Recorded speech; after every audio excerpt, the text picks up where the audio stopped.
Assalamualaikum Sobat Tirai Gaib. Salam jumpa di channel cerita horor. Di channel ini akan kami ajak kalian menelusuri dunia mistis yang tegang dan menyeramkan. Silahkan subscribe, like, komen, dan share, serta nyalakan tombol loncengnya, supaya kalian tidak ketinggalan cerita terbaru dari channel kami. Yang sudah subscribe semoga diberikan umur panjang, kesehatan, dan berlimpah rezeki serta selamat dunia akhirat. Beberapa bulan berlalu sejak penangkapan Pak Dwi dan kehidupan di kota itu mulai berangsur kembali normal. Namun, rasa gelisah yang menghantui Raffi dan Ari tak kunjung hilang. Mereka sering terbangun di malam hari, terbayang akan apa yang mereka temui di ruang bawah tanah Pak Dwi. Meski Pak Dwi telah dihadapkan pada hukum, ada sesuatu yang tak bisa dijelaskan oleh logika yang tetap mengendap di dalam benak mereka. Suatu malam, Raffi menerima sebuah telepon yang memicu ketegangan di hatinya. Suara di ujung telepon terdengar panik. "Raffi, kamu harus datang ke rumah sakit sekarang juga.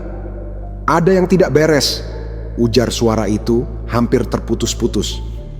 Tanpa berpikir panjang, Raffi langsung bergegas menuju rumah sakit dengan Ari yang mengikutinya.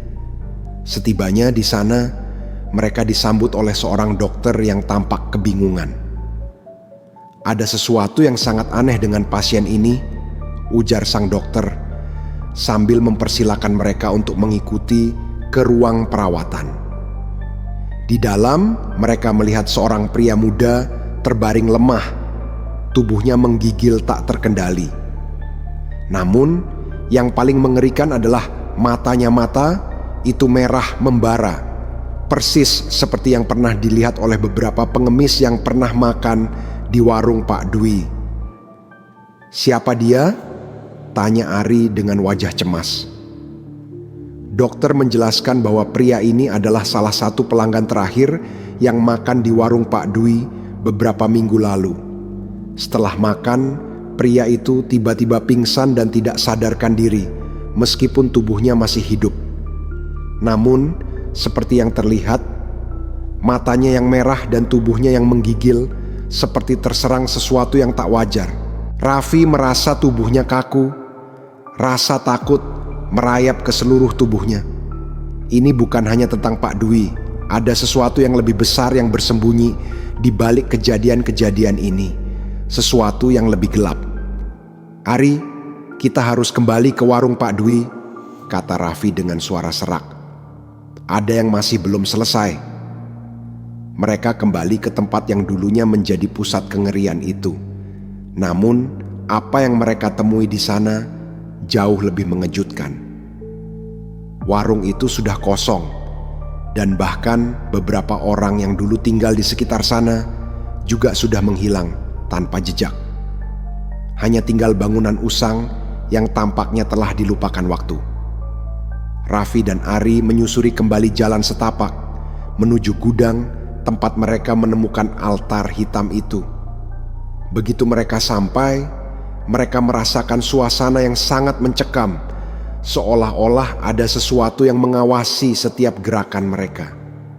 Tiba-tiba, terdengar suara gemerincing dari dalam ruangan, sebuah suara yang sangat familiar, suara dari gentong besar yang pernah mereka buka. Ketika mereka membuka pintu gudang itu, sesuatu yang tak terduga terjadi. Di dalam, mereka menemukan altar batu hitam yang lebih besar dari sebelumnya, dikelilingi oleh simbol-simbol yang kini tampak lebih hidup, seperti menyala dalam kegelapan. Dan di atas altar itu, ada sebuah buku yang terbuka, menampilkan halaman-halaman yang berisi tulisan yang mereka tidak mengerti. Namun, satu kata yang mereka bisa baca dengan jelas terkutuk. Tiba-tiba, suara mengerikan terdengar dari belakang mereka, membuat mereka terlonjak kaget. Seorang sosok muncul dari bayang-bayang, wajahnya pucat pasi dengan mata yang merah menyala. Itu adalah Pak Dwi. "Sudah terlambat," kata Pak Dwi dengan suara yang tak lagi manusiawi. "Aku sudah menyerah pada mereka. Kekuatan itu tak bisa dihentikan. Semua sudah terlambat.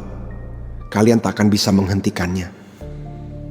Raffi dan Ari mundur dengan ketakutan, namun mereka tak bisa berlari. Sosok Pak Dwi kini berubah menjadi lebih menyeramkan. Tubuhnya semakin memudar, seolah-olah ia tak lagi manusia. Di belakangnya, mereka melihat bayangan-bayangan hitam mulai bergerak, melayang di udara seperti entitas yang tak bisa dijelaskan. Kekuatan ini akan membebaskan mereka semua. Pak Dwi berbisik, matanya semakin terbuka lebar. Seketika, ruangan itu dipenuhi dengan suara teriakan yang mengerikan, seperti ada makhluk yang terperangkap di dalamnya mencoba keluar. Raffi dan Ari merasakan hawa panas yang menyengat, seolah api membakar mereka dari dalam. Sebelum mereka bisa bertindak, sebuah suara berat dan mengerikan bergema di seluruh ruangan. "Tidak ada yang bisa melarikan diri dari kegelapan ini," kata suara itu dengan kekuatan yang mengguncang tubuh mereka.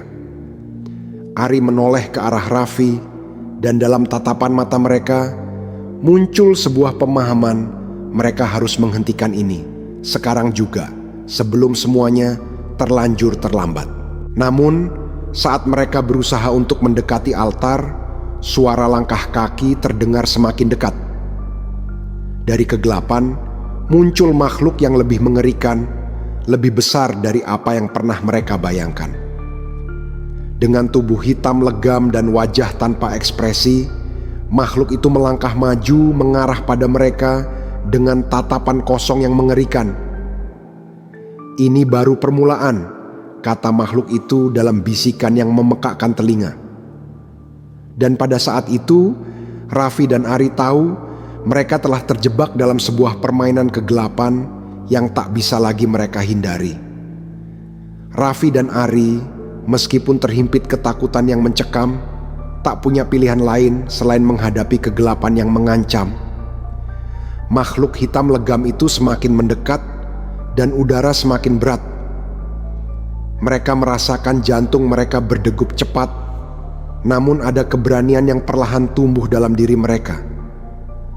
Mereka tahu jika mereka tak bergerak sekarang, semuanya akan berakhir. Dengan segenap kekuatan, Raffi berlari menuju altar, mencoba mengambil buku tua yang tergeletak di atasnya. Ketika tangannya menyentuh buku itu, seberkas cahaya terang memancar dari dalamnya, membuat makhluk itu tersentak mundur. Ari yang mengikuti di belakang, dengan cepat mengambil sepotong batu dari altar, mengarahkan batu itu ke arah makhluk tersebut. "Baca mantra ini," teriak Ari sambil menyerahkan batu itu pada Raffi. Raffi tanpa ragu membuka buku itu dan mulai membaca kata-kata yang tercetak di halaman terakhir. Tanpa diketahui mereka, setiap kata yang dibaca semakin membuat atmosfer sekitar mereka semakin terdistorsi. Suara angin mengerang dan ruang itu semakin gelap. Makhluk hitam legam itu mulai teriak keras, seolah tersiksa. Tubuhnya bergetar seiring dengan cahaya yang semakin kuat di sekitar altar. Dalam sekejap, makhluk itu berteriak, tubuhnya berasap, dan kemudian berubah menjadi debu hitam yang berterbangan di udara. Namun, kegelapan belum sepenuhnya hilang. Sebuah suara yang lebih berat, lebih menakutkan, bergema di seluruh ruangan. "Kalian hanya membangunkan kekuatan yang lebih besar," suara itu mengerikan, seolah datang dari lubang yang dalam. "Ini baru permulaan." Raffi dan Ari merasa dunia di sekitar mereka berputar. Namun, mereka tahu bahwa mereka tak bisa menyerah. Mereka harus melanjutkan untuk menghentikan ritual yang dimulai oleh Pak Dwi dan mengusir kekuatan ini selamanya. Dengan keberanian yang tersisa, mereka bergegas keluar dari ruangan bawah tanah dan menuju jalanan yang gelap. Tiba-tiba, seluruh kota Tegal seakan terbalik. Listrik padam dan angin kencang berhembus, membuat segala sesuatunya menjadi kacau. Warga yang dulu tenang, kini berlarian, panik, tanpa tahu apa yang sedang terjadi. Mereka berlari menuju tempat yang lebih tinggi, menghindari bayangan-bayangan gelap yang melayang di udara. Mereka tahu mereka harus menghentikan ritual terakhir agar kegelapan ini tidak meluas ke seluruh kota. Raffi mengingat kembali mantra yang dibaca, dan dengan dorongan terakhir, mereka menuju pusat kota di mana segala kejadian bermula. Di sana, di tengah kota, sebuah altar besar muncul. Altar itu lebih besar dari yang pernah mereka lihat sebelumnya, dengan simbol-simbol yang bersinar merah darah. Makhluk-makhluk hitam itu mengelilingi altar, dan suara yang mengerikan kembali terdengar. Pak Dwi, yang kini telah menjadi sosok yang hampir tidak manusiawi, berdiri di tengah-tengah altar itu, tersenyum penuh kemenangan. "Sudah terlambat," kata Pak Dwi dengan suara yang tidak lagi familiar. "Kekuatan ini akan membanjiri dunia dan tidak ada yang bisa menghentikannya." Raffi dan Ari saling berpandang. Mereka tahu apa yang harus dilakukan. Mereka mengingat semua yang telah terjadi, mengingat Pak Dwi yang awalnya hanya seorang pemilik warung kecil yang terdesak oleh kehidupan. Kini, dia telah menjadi agen kekuatan yang jauh lebih besar dari apa yang bisa mereka bayangkan. Ari memegang tangan Raffi dengan kuat. "Kita harus menghentikannya. Ini untuk semua orang." Dengan tekad yang bulat, mereka mengangkat batu yang ada di tangan mereka, dan dengan suara lantang, mereka mengucapkan mantra terakhir yang mereka temukan di buku itu. Sinar putih keluar dari batu tersebut, membentuk sebuah lingkaran cahaya yang membungkus altar dan segala makhluk yang ada di sana. Pak Dwi berteriak, mencoba melawan kekuatan yang datang.